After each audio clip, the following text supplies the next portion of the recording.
Tanakwe, Talofa, and good morning to you people of the internet. Welcome to the show. So, during May, the people of the United Kingdom went to the polls to decide who was going to run the country for the next 5 years. The result was a gigantic shock. Polls prior to Election Day had both David Cameron's Conservative Party and Ed Miliband's Labour neck and neck, with neither looking able to form an overall majority. However, when the results came, it was a massively different story. Vote-wise, the Conservatives got 37% of the vote, Labour got 30% of the vote, the Liberal Democrats, generally the third largest party in the House of Commons, got 8% of the vote, the Scottish National Party got 5% of the vote, and UKIP, or the UK Independence Party, got 13% of the vote. However, due to a first-past-the-post voting election method, the seats were extremely disproportionate from the number of votes that each party received.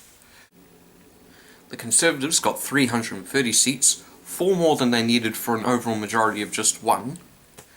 Labour got 232 seats, losing 26 due to the rise of the Scottish National Party up north. The Liberal Democrats got a laughable 8 seats.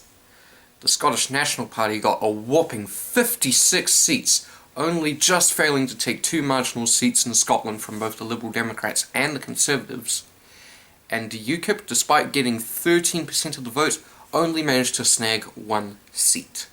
Sadly, this is the stark reality of first-past-the-post elections, which often shortchange popular political parties and shut out a majority of voters simply because the candidate didn't have the majority support of the population, leaving more than half of the electorate voiceless. Calls for electoral reform have been coming for many years now, but the voice has been getting louder and louder.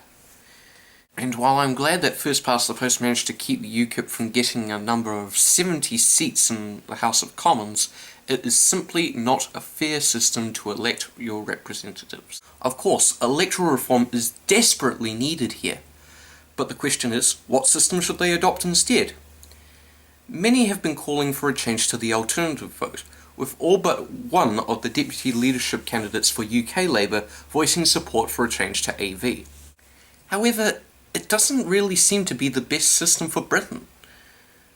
It's obvious that the electorate wants a diverse representation in Parliament, so why not give them that?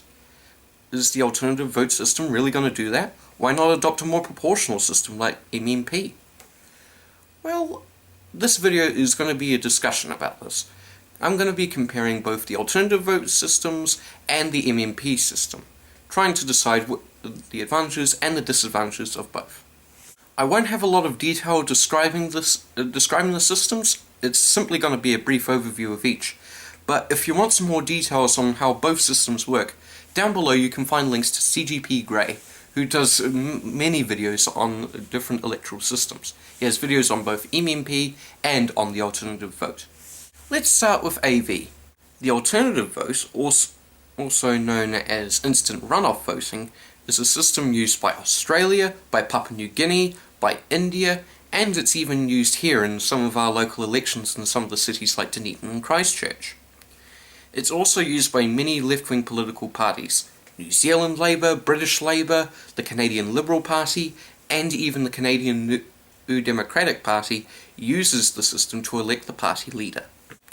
So how exactly does the system work? I'll tell you exactly how. An AV election would work in this way. A voter would get a ballot paper with the names of candidates. In a first-past-the-post election, you would simply put a cross next to who you wanted and put your vote in the ballot box. However, it doesn't work like that on the alternative vote. Simply, you rank your candidates from your most preferred to the least preferred, and then you put it in the ballot box. It's as easy as that.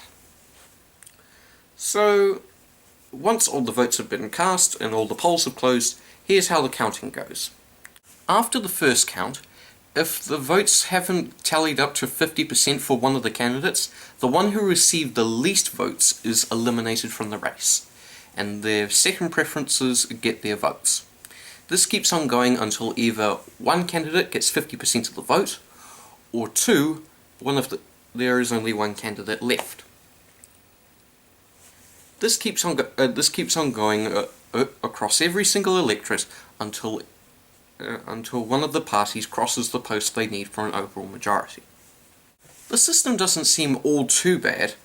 There are some advantages. For example, this system was used to create representatives that have the support of over half the electorate, meaning it's quite satisfactory to know that at least half of the electorate has your backing, rather than leaving a huge majority that would have happened under first past the post shut out of the system with a representative they did not want. AV has one advantage over first past the post that is very, very useful, and that is it eliminates the spoiler effect. Now, spoiler effect in first past the post is usually vote splitting between two parties with very similar ideologies. However, it's this kind of vote splitting that allows other candidates to the opponent candidates shared by both parties to win, because they're tipping into each other's vote rather than their opponent's vote. However, as this is preferential, there's no chance of splitting your vote, which is really, really convenient. However, it does still share some problems. For example, gerrymandering, which effectively allows a government to meddle with electoral boundaries, is still there. It can often boil down to simply a two-party system, and I don't think that's what Britain wants. I think they really want a diverse representation in the House of Commons, not just a two-party system. It's only semi-proportional, which is a huge problem. Again, it does create representatives that 50% of the voters agree with. However, it doesn't create the political diversity that Britain really wants. Wouldn't you want a system that encourages political diversity? Now let's move on to MMP. MMP stands for Mixed Member Proportional Representation, and it is also known as the additional member system in some other countries. Countries who've adopted it include Germany, Romania.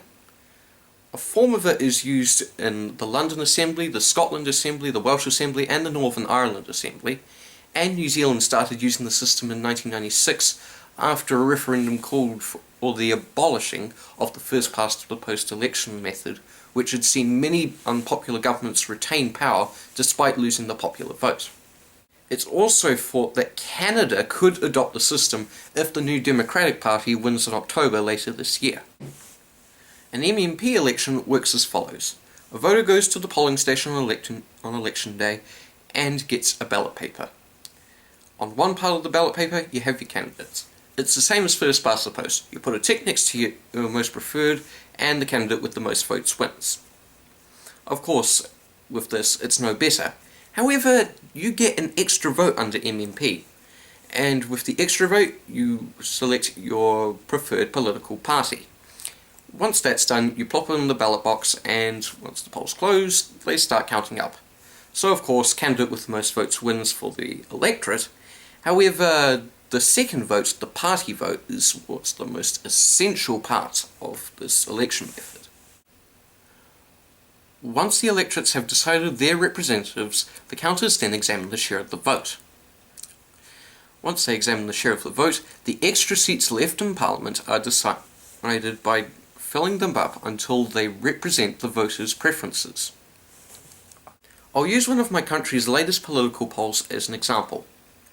The National Party, our version of the Conservative Party, or the Republicans, get 47% of the vote, and also win 40 electorates. This entitles them to 57 seats in Parliament. The Labour Party, or the Democrats for you Americans, get 32% of the vote, and manage to win 27 electorate seats. With the combined party vote, this gives them a grand total of 39 MPs. The Green Party get 13% of the vote, therefore entitling them to 16 seats in Parliament. New Zealand First wins 1 electorate seat and gets 7% of the vote, entitling them to a grand total of 8 MPs. The Māori Party, an Indigenous Rights Party, Act New Zealand, a free market radical party, and United Future, a more centrist party, kind of like a New Zealand version of the Liberal Democrats, all get 1 seat each, won by electorate, but since their party vote is below 1%, they get no extra representation in Parliament whatsoever. Unlike the alternative vote, MMP is used to is used to create a parliament that actually reflects the voting preferences of every citizen in New Zealand as closely as possible. Again, like the alternative vote, MMP does not have the spoiler effect. Again, like the alternative vote, MMP does not have the spoiler effect. It encourages political diversity, meaning there's no chance of it bubbling down to a two-party system. And the best part is there is no minority rule. If you want 50% of the seats in Parliament, you need to get 50% of the vote, or you need to work with other political parties. However, the system does have some disadvantages. While it does seem like a really good system, some countries may have restrictions on how parties can enter Parliament. Here in New Zealand, we have a couple restrictions. In order to get representation, you need to get one electorate seat or 5% of the vote. Unfortunately, there is a coattailing provision, meaning if you can win an electorate but you don't get 5% of the vote, you can bring in the extra MPs anyway, given that your party vote is high enough. This is an extremely unpopular provision, and the Electoral Commission has recommended that the provision be dropped entirely, and that the threshold be reduced to 4%. Sadly, the government has said no. Well, I hope you enjoyed the show, but what do you guys think? If Britain were to drop first past the post, what system should they adopt instead? Should they adopt alternative vote or mixed member proportional? Feel free to leave your thoughts and opinions down below in the comments. So, until next time, goodbye, ka kite anō.